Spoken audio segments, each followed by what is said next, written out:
Mortem is a 3D top-down sci-fi horror survival game. It follows the story of a scientist who woke up after falling unconscious during the chaos aboard a science vessel and was locked in a room by a fellow scientist. The alien found adrift in space, codenamed the Alpha, was brought aboard the ship for further study, but unbeknownst to the scientist, in its dormant state it was able to release a contagion past containment and infect some of the crew.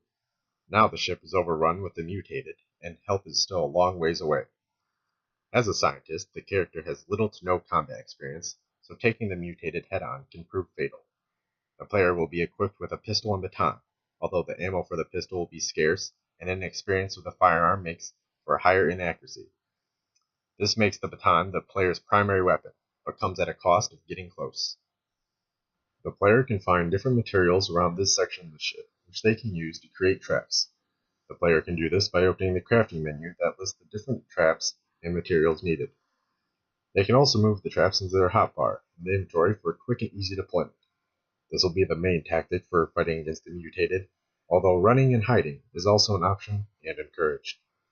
The mutated will search for the player, and once they see the player, they will engage, chasing and attacking them. While the player is able to outrun the mutated, they will need to keep an eye on their stamina, so they don't get exhausted. The Alpha is a lot more challenging. Virtually unkillable, it wanders the ship looking for those who have not been turned.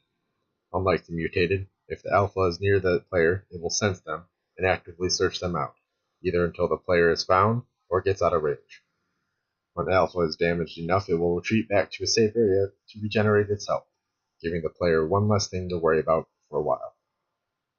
While trying to survive, the player will have to search for the keycards to allow access to the power controls, so they can direct remaining power in this section of the ship to the security room. With power diverted, they can lift this sector lockdown and head to the next section of the ship, as they search for any other survivors in a safe place to hold up. But who knows what else unlocking the doors will reveal.